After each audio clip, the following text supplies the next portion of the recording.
আসসালামু আলাইকুম। বিগত পোস্টে আমি আপনাদের সাথে শেয়ার করেছিলাম আমি স্টারটেকের বিভিন্ন ক্যাটাগরির প্রায় 18,000 ডাটা কালেক্ট করেছি এবং তার মধ্য থেকে একটা অ্যানালাইসিস শেয়ার করার কথা আপনাদের সাথে। সো আমি অ্যানালাইসিসে যাওয়ার আগে একটু একটা ওভারভিউ দেওয়ার চেষ্টা করব যে আমি আসলে কিভাবে জিনিসটাকে ঠিকঠাক মতো কালেক্ট করলাম আর কি। যেহেতু আমি লার্নিং পারপসে কালেক্ট করেছি এবং 18,000 যেহেতু হিউজ একটা অ্যামাউন্ট অফ ডেটা, তাই আমি আসলে কোডটা আপনাদের সাথে শেয়ার করছি না। যদি কখনো পরবর্তীতে ওপেন সোর্স করা হয়, অবশ্যই আপনাদের সাথে শেয়ার করা হবে। সো এটা হলো স্টারটেকের হোম পেজ।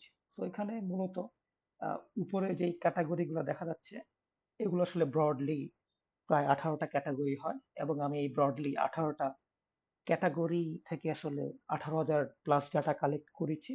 এবং আরেকটা জিনিস বলা যায় যে আসলে আপনারা যদি চেক করেন দেখবেন যে অফিস ইকুইপমেন্টের আন্ডারে আরো আসলে ক্যাটাগরি বা সাব ক্যাটাগরি এবং কোন কোন কোম্পানির প্রোডাক্ট এই জিনিসগুলো আসলে আছে। সো যেটাই হোক এটা আসলে আমার একটা ওভারভিউ যে আমি আসলে এরকম ডেস্কটপ ল্যাপটপ এগুলো ব্রড এখানে আসলে 18টা ক্যাটাগরি হয়। সো এই 18টা ক্যাটাগরির আসলে আমি ডাটা কালেক্ট করেছি প্রায় 18,000 প্লাস। সো এখন আমি চলে যাই আসলে আমাদের অ্যানালাইসিসে। সো আমি এটা কালেক্ট করেছি মূলত জাভাস্ক্রিপ্ট এবং পাপেটার লাইব্রেরি দিয়ে। আর আমি আমার অ্যানালিসিসের জন্য ব্যবহার করেছি অ্যাকচুয়ালি পাইথন। সো আমি চলে আসি। সো আমি আসলে অ্যানালিসিসে গুগল কোল্যাব বা গুগল কোল্যাব রেপোজিটরি বলে যেটাকে, সেখানে আসলে পাইথন ফ্রিতে ইউজ করা যায় এবং এখানে আসলে ডাটা অ্যানালাইসিস মেশিন লার্নিং এর বিভিন্ন টুলস আপনি আসলে ফ্রিতে চেক আউট করতে পারবেন। আপনাকে কোনো প্রকার টাকা পয়সা দিতে হবে না, অবশ্যই একটা পর্যন্তই। যদি আপনি হাই কোয়ালিটি কাজ করতে চান তখন আসলে আপনি কোল্যাব প্রো ইউজ করতে পারেন। সো যেটাই হোক আমাদের মোটামুটি এই কাজের জন্য আসলে এত অ্যাডভান্স কিছু দরকার হবে না। সো আমি আমার একটু অ্যানালাইসিসে একটু ওভারভিউ দেওয়ার চেষ্টা করি। সো প্রথমত আমি আসলে লাইব্রেরি গুলাকে ইম্পোর্ট করেছি। সো পান্ডাস, ম্যাটপ্লটলিব এবং সিবর্ন। সো আপনারা হয়তোবা যারা পাইথনের সাথে ফ্যামিলিয়ার তারা হয়তোবা জানেন যে এই পান্ডাস দিয়ে অ্যাকচুয়ালি আমরা যে ডেটাগুলাকে নিব, ডেটাগুলোকে আসলে রিড করে ম্যাটপ্লটলিব এবং সিবর্ন দিয়ে আসলে বিভিন্ন ভিজুয়ালাইজেশন চালানো হয়। বার চার্ট, লাইন চার্ট এই ধরনের জিনিসপত্র ইউজ করা হয়।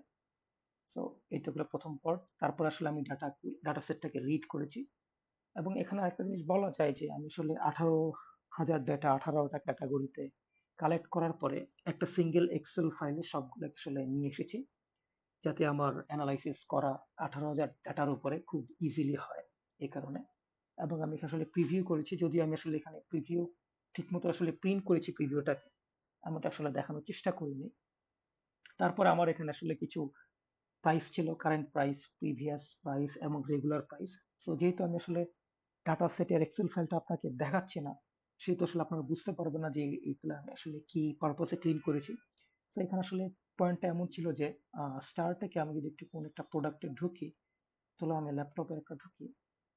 সো প্রত্যেকটা প্রোডাক্টের আন্ডারে আসলে প্রাইজের সাথে একটা থাকে এবং কিছু স্পেস থাকে। সো আমি আসলে এই জিনিসগুলোকে আসলে এই কোডের মাধ্যমে আমি ক্লিন করে ফেলেছি।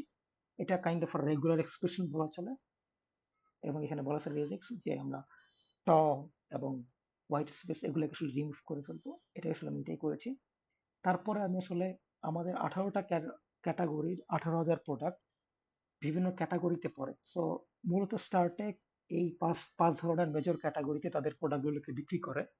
এর মধ্যে আপনারা দেখতে পাচ্ছেন আপকামিং আছে কিছু প্রোডাক্ট, কিছু থাকবে সোল্ড আউট, কিছু প্রি অর্ডারে থাকে।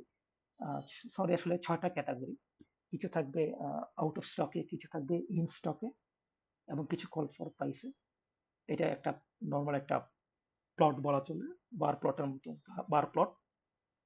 তারপর আমি আসলে এই ক্যাটাগরি গুলাকে আসলে কাউন্ট করেছি যে বর্তমানে 18,000 ডাটার মধ্যে ইন স্টকে 9,000-এর মতো ডেটা আছে, আউট অফ স্টকে 7,000-এর মতো, আপকামিং এবং সো এন্ড সো ফোর্থ। এতগুলো মোটামুটি, এটা মোটামুটি 18,000 ডেটার একটা কাউন্ট। এবং আরেকটু বলা চলে যে এখানে কিন্তু চাইলে আমরা এআই দিয়ে আসলে জেনারেট করতে পারবো। তো যেটাই হোক আমি আসলে ওটাতে যাচ্ছি না।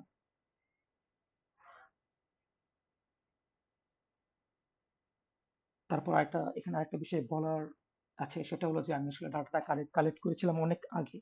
বর্তমানে হয়তো বা তাদের প্রোডাক্টটি কম বেশি আসতে পারে। সো বাট প্রসেসটা সেমই হবে অ্যানালাইসিসের ক্ষেত্রে। আহ, কম হোক বা বেশি হোক ওটা আসলে দেখা যাবে। 18,000 থেকে কিভাবে হয়তো বা বাড়বে, তারপর হয়তো বা কমবে।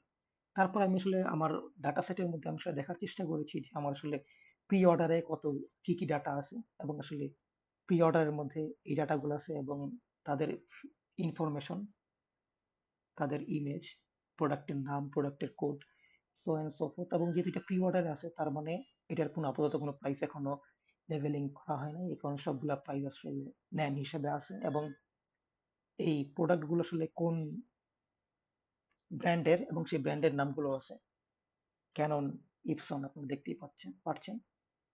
তো তারপরে আমি আসলে দেখার চেষ্টা করেছি যে তারা আসলে স্টারটেক 18,000 ডেটা বা এগুলো আসলে কোন ব্র্যান্ডের মোটামুটি প্রোডাক্ট গুলাকে তারা সেল করে। তো এখানে তার একটা লিস্ট। তো দেখা যায় যে এখানে তারা প্রায় 471টা ব্র্যান্ড নিয়ে কাজ করে, এবং সবচেয়ে বেশি প্রোডাক্ট আছে তাদের 30 তারিখে ডাটা কালেক্ট অনুসারে আসুসে 719টা, তারপর হ্যাবিট, তারপর MSI, so and so forth. এবং আমি এটা আসলে একটা গ্রাফের মাধ্যমে দেখানোর চেষ্টা করেছি।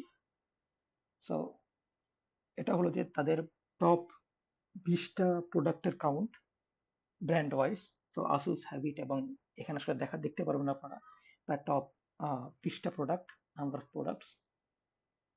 তারপরে আমি আসলে দেখার চেষ্টা করেছি যেহেতু টপ প্রোডাক্ট আসুস, সেই আসুসের সর্বোচ্চ প্রাইসে কোন প্রোডাক্টটা বিক্রি হচ্ছে এবং সর্বনিম্ন প্রাইসে কোন প্রোডাক্টটা বিক্রি হচ্ছে তার একটা নাম। সো আসুসের লোয়েস্ট প্রাইসে বিক্রি হচ্ছে 1049, সম্ভবত এটা একটা মাউস বা কিবোর্ড হতে পারে, এবং হাইয়েস্ট প্রাইস 3,18,000, সম্ভবত এটা একটা ল্যাপটপ হবে।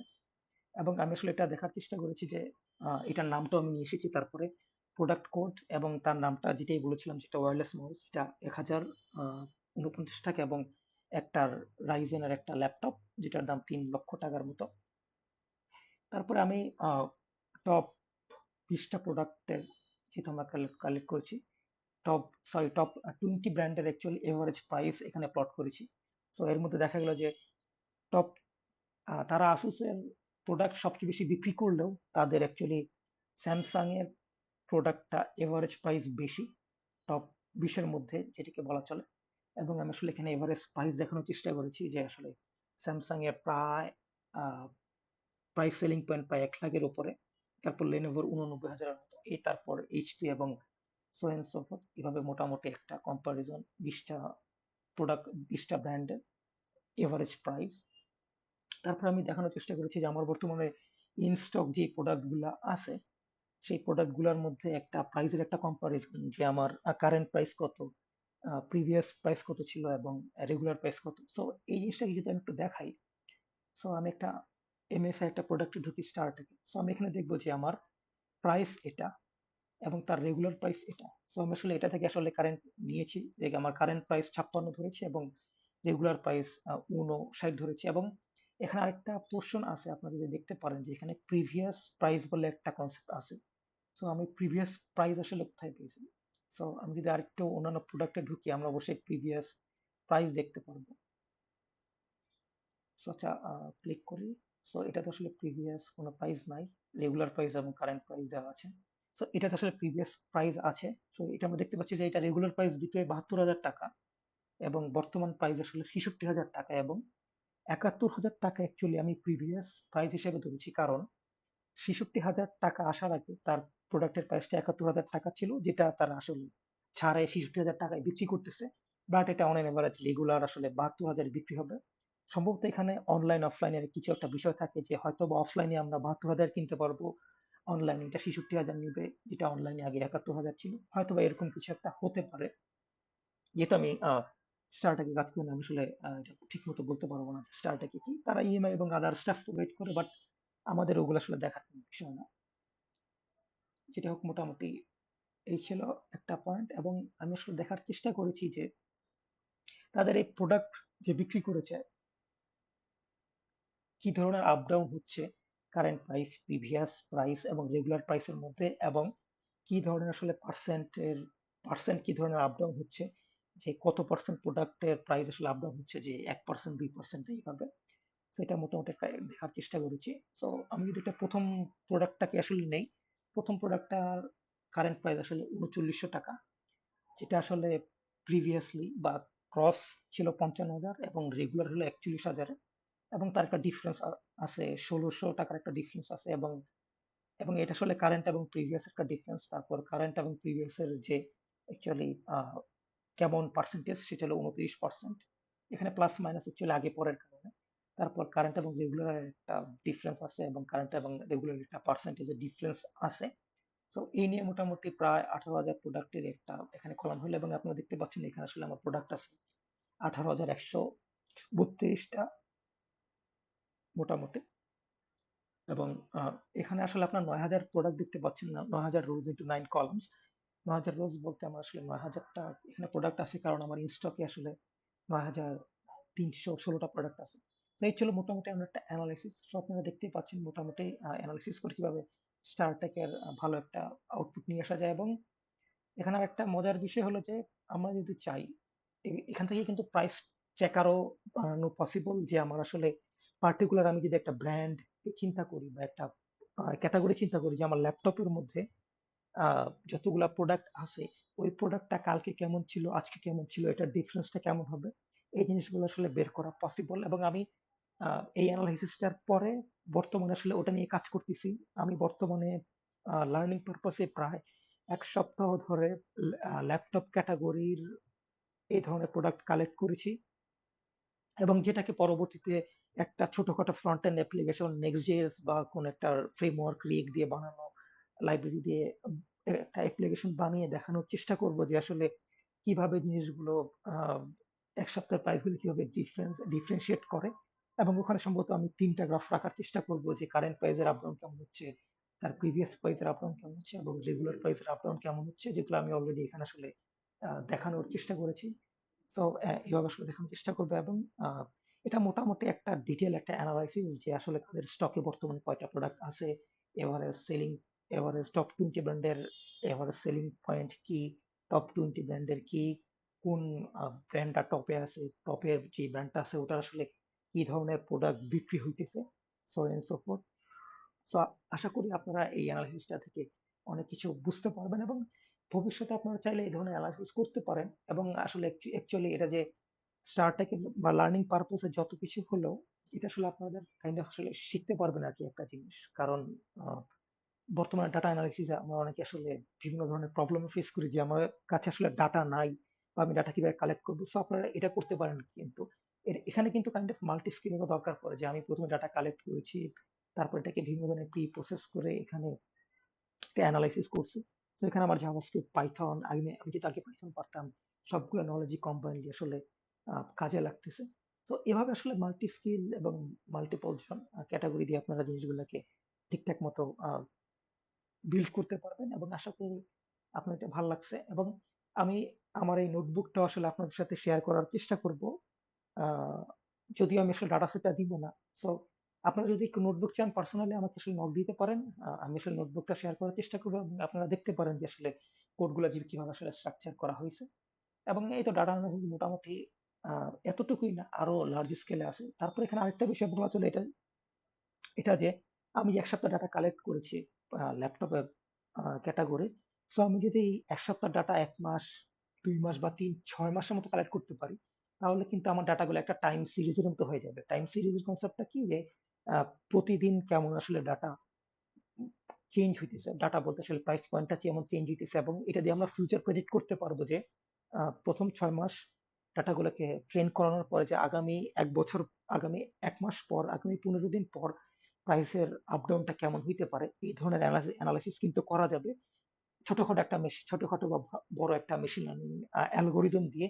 তো আমরা যে মেশিন লার্নিং বা এআই বলতেছি, এআই কিন্তু এখানে অনেক ভালো একটা রোল প্লে করবে, যে আসলে আপনারা এই ডাটাগুলোকে নিয়ে ইন ফিউচার কিভাবে বিভিন্ন ধরনের খেলা খেলতে পারেন আর কি।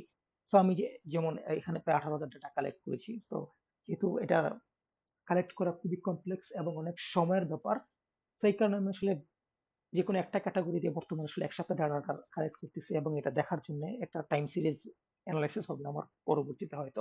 সেইভাবে আপনারা চাইলে এই ধরনের একটা ডাটা সেট থেকে বিভিন্ন ধরনের অ্যালগোরিদমিক ডিসিশন নিতে পারেন, এবং ইন ফিউচার এটার সাথে আপনারা মেশিন লার্নিং অ্যালাইন করে অনেক ভালো ভালো কাজ করতে পারে। তো আজ এই পর্যন্তই। আল্লাহ হাফেজ, আশা করি অনেক কিছু শিখতে পারছেন।